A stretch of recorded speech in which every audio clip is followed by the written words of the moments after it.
We are going to talk about the people side of small business management this week.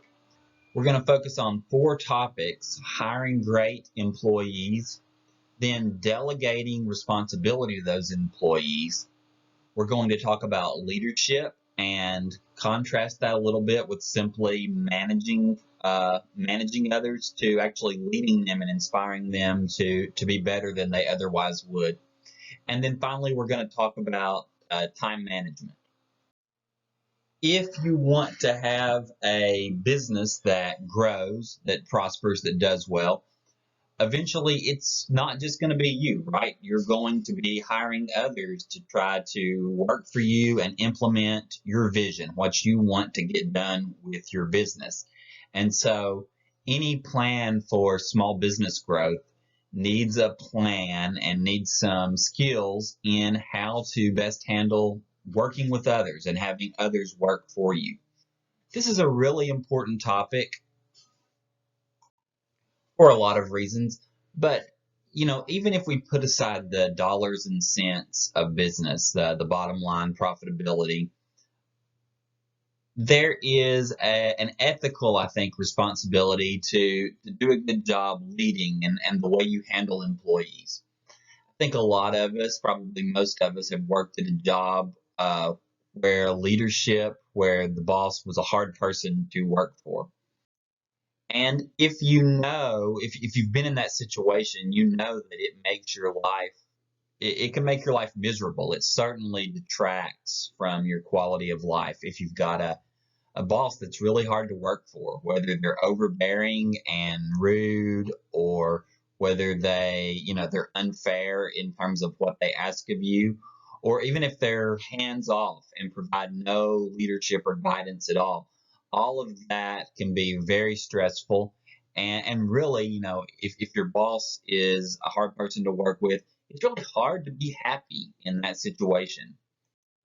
So let me just kind of encourage you guys that, as you consider and as you start small businesses and as you hire people, just realize there's a lot of responsibility that comes with that you can either positively or negatively make a huge difference in the people who work under you in their lives. And so that's what we're going to be talking about today, is how to get the most out of employees, both from a dollars and cents standpoint, but also from a doing the right thing and their welfare standpoint as well. We know that businesses that have the most productive employees tend to be the most profitable. The small business owner who wants to build the best business possible needs to think carefully about how to find and hire the best people available and then hold on to them. The term human resource management refers to the management of employees individually and collectively in a way that enables them to help the business reach its strategic objectives. This can only be achieved if highly capable employees are recruited, then trained, and then given the proper incentives to reach their potential. Recruitment brings applicants to a business. The goal of that is to obtain a pool of potential employees large enough to contain a number of talented prospects that you can then try to hire.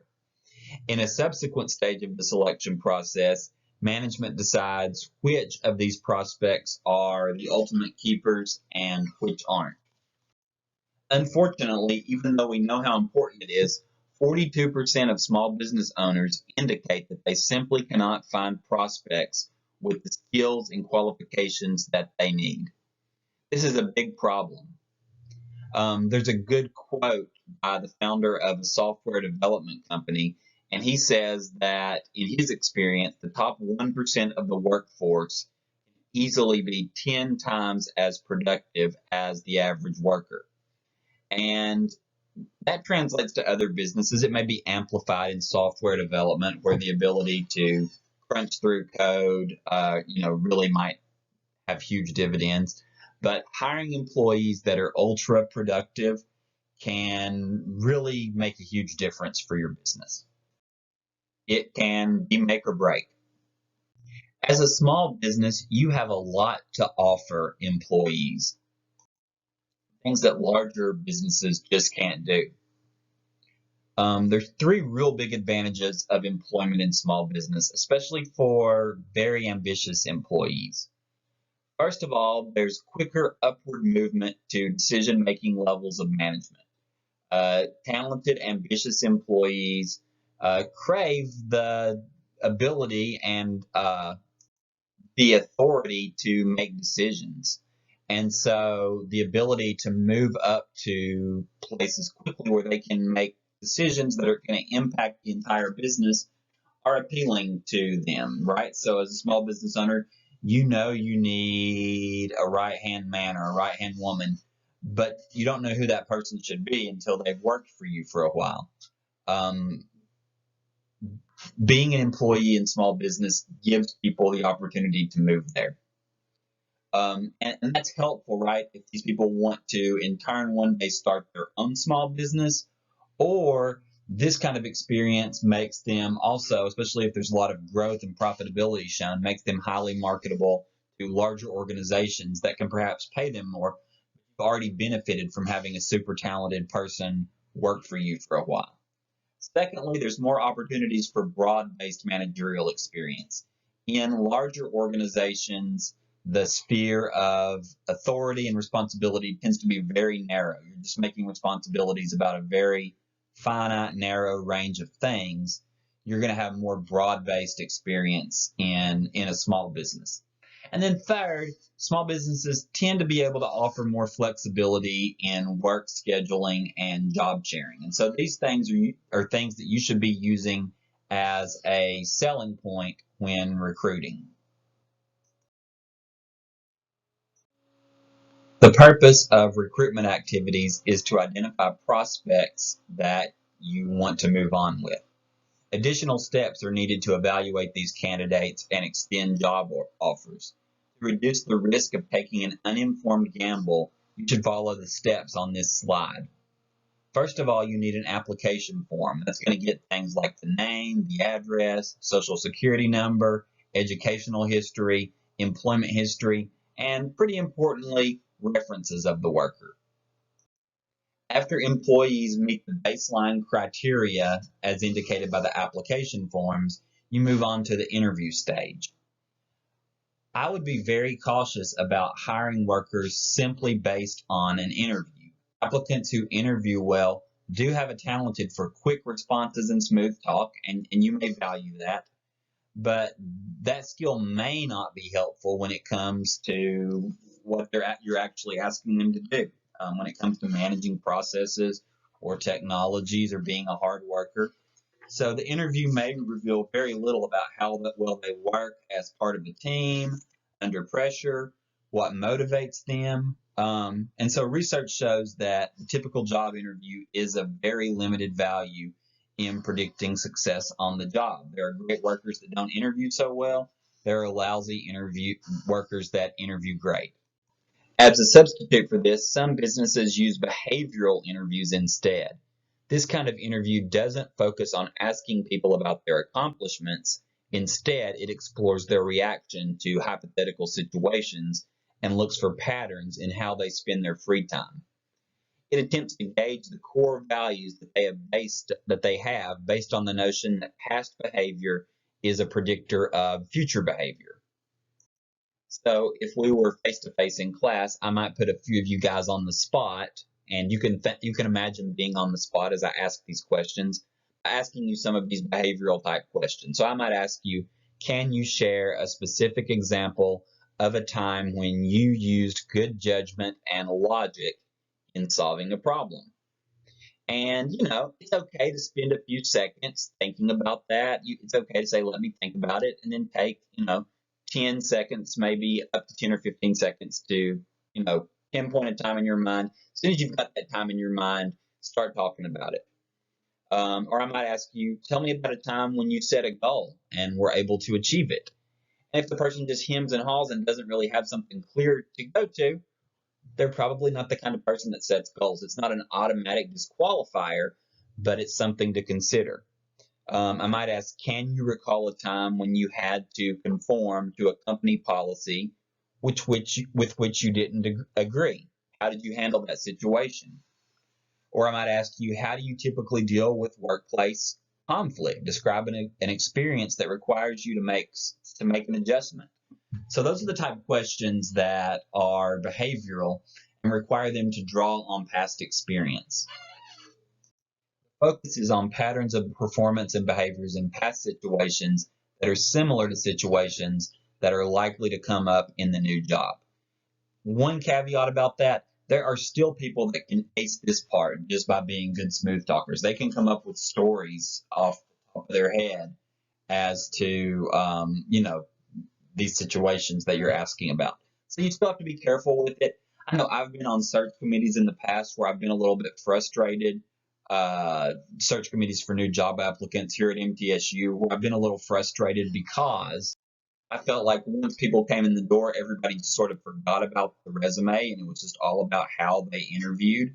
And we forgot that there were candidates with clear advantages coming in based on their prior track record. So, don't consider that every applicant that comes in for an interview to be on equal footing.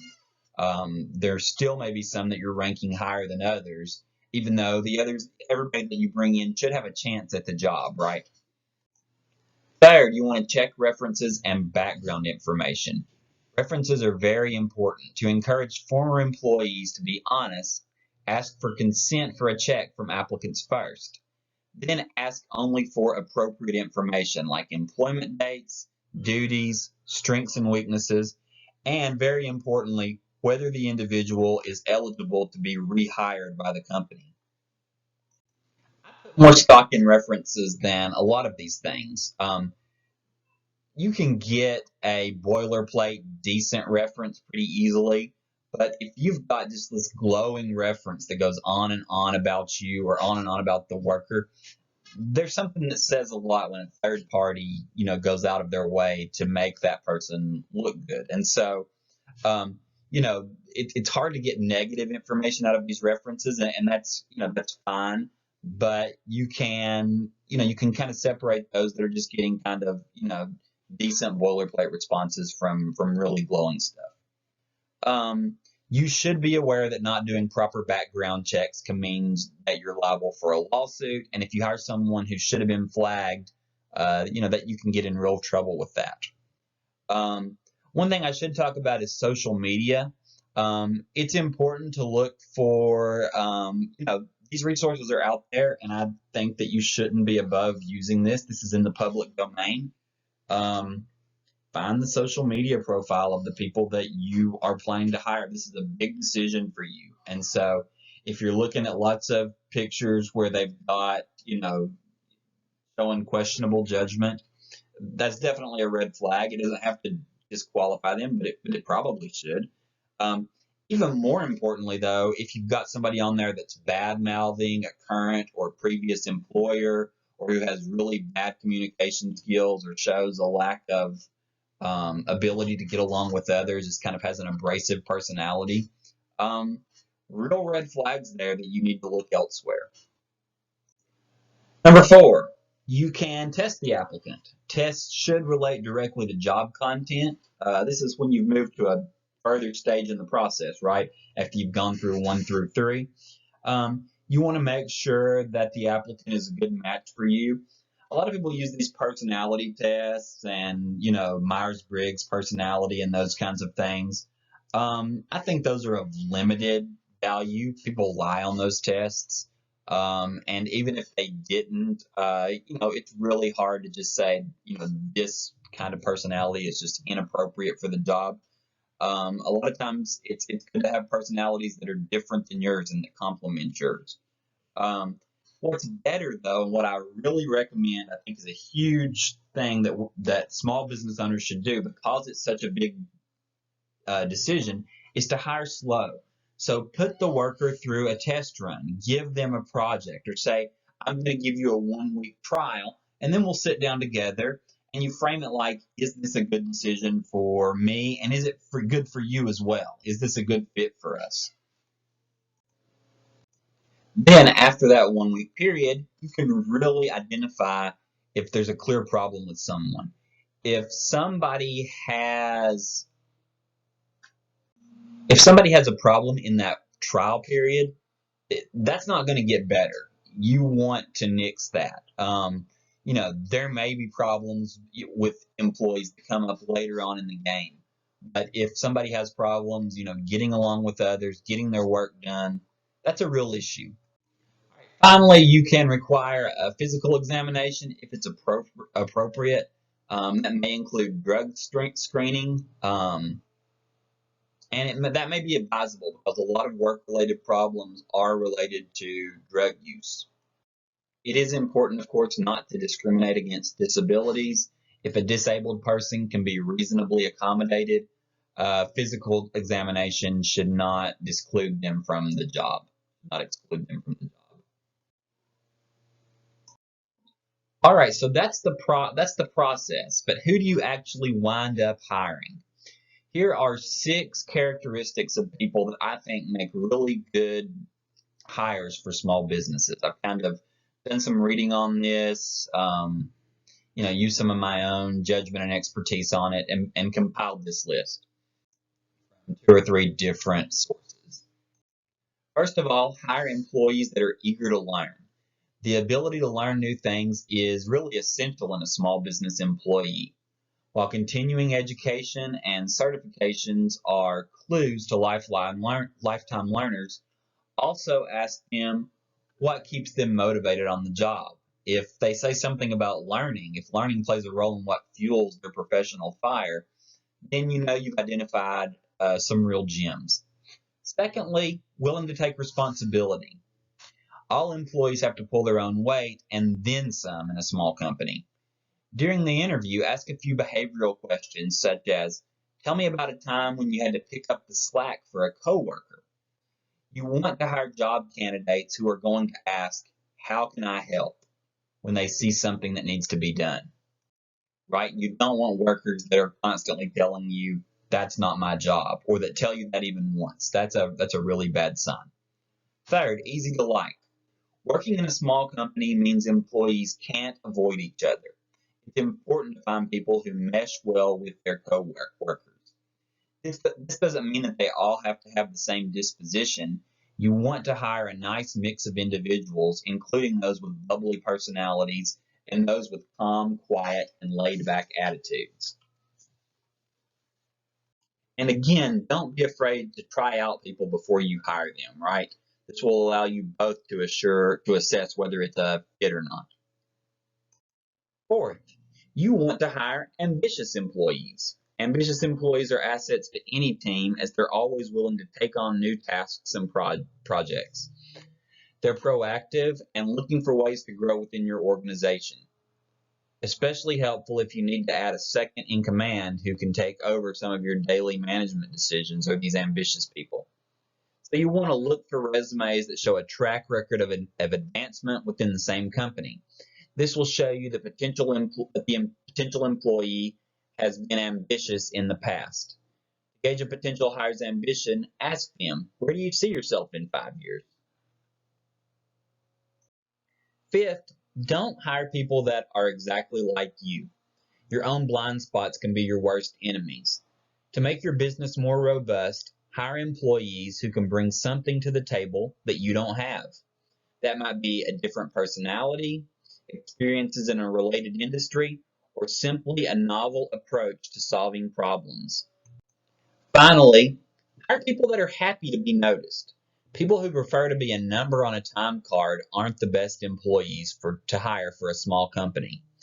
You want to scan resumes for candidates who have earned awards before at work or at school and ask how those acknowledgments impacted their work. If you can give positive reinforcement to these individuals, they will be your most loyal employees.